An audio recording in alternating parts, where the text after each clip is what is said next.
नमस्कार. माझं नाव अरविंद पाटील. माझं वय आहे 75. मी नंदुरबार येथे राहतो.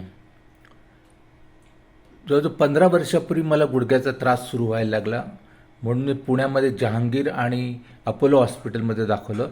त्यावेळी डॉक्टरांनी मला सांगितलं की तुम्हाला नी रिप्लेसमेंट करावी लागेल.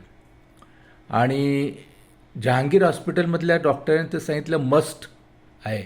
पण मला काही त्यावेळी भरोसा विश्वास नव्हता आणि मी नंतर स्वतः MRI काढला. तेव्हा MRIमध्ये फर्स्ट ग्रेड असं म्हटलं होतं आणि डॉक्टरच्या आणि इंटरनेटवरच्या काही अनुभवावरून फर्स्ट ग्रेड ग्लुकोजामाइन घेऊन किंवा इतर औषधोपचार आणि व्यायामाने बऱ्याच वेळा ते नियंत्रित ठेवता येतं. म्हणून मी जवळजवळ 10 वर्षापर्यंत कुठल्याही प्रकारचं डॉक्टरांचं सल्ला असतानाही ऑपरेशन केलं नाही.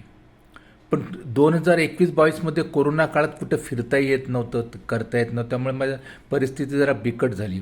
म्हणून स्मिथ हॉस्पिटल जे माझ्या घरापासून 1000 फुटावर आहे नंदुरबारला, त्या नवीन उघडलेल्या हॉस्पिटलमध्ये मी गेलो. तिथे डॉक्टर चोक्षी भेटले. त्यांनी एक्सरे वगैरे काढला आणि मला सांगितलं की तुम्हाला टोटल नी रिप्लेसमेंटची गरज नाही. मायक्रोप्लास्टी या एक अद्ययावत असं तंत्रज्ञान आहे ज्यामुळे कमी कापाकापी होऊन तुमची रिकव्हरी कमी वेळात होईल. आणि म्हणून त्यांनी सजेस्ट केल्याप्रमाणे मी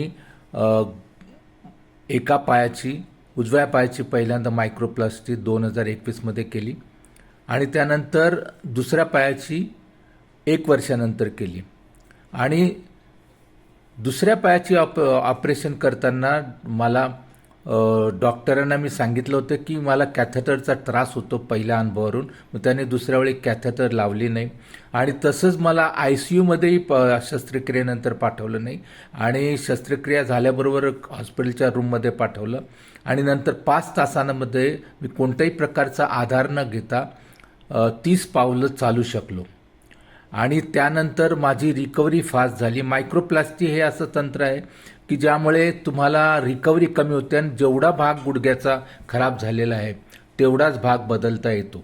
पण ते काही प्रत्येक पेशंटला सूट होईल असं नाही. ते डॉक्टरच्या सल्ल्याप्रमाणे करा.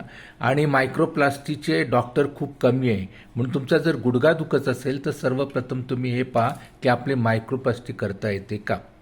आणि स्मिथ हॉस्पिटलचे खूप आभार. डॉक्टर चोक्षी हे सुरतवरून ह्या हॉस्पिटलमध्ये आले आणि त्यांनी मायक्रोप्लास्टी केली. आणि त्यानंतर मला आत्मविश्वास वाढला. मी एकटासुद्धा जाऊ शकतो. मी टोकियोमधल्या टोकियो टॉवरमध्ये जवळजवळ 2.5 तास चालत होतं. तशी मला चालायची फारशी आवड नाही, मी स्कूटरवरून फिरत असतो, पण मी चालू शकतो. आणि व्यायाम आणि योगासनं करून मला आता एक नवीन आत्मविश्वास मिळालेला आहे. म्हणून स्मिथ हॉस्पिटल आणि डॉक्टर चोक्षी यांचे आभार.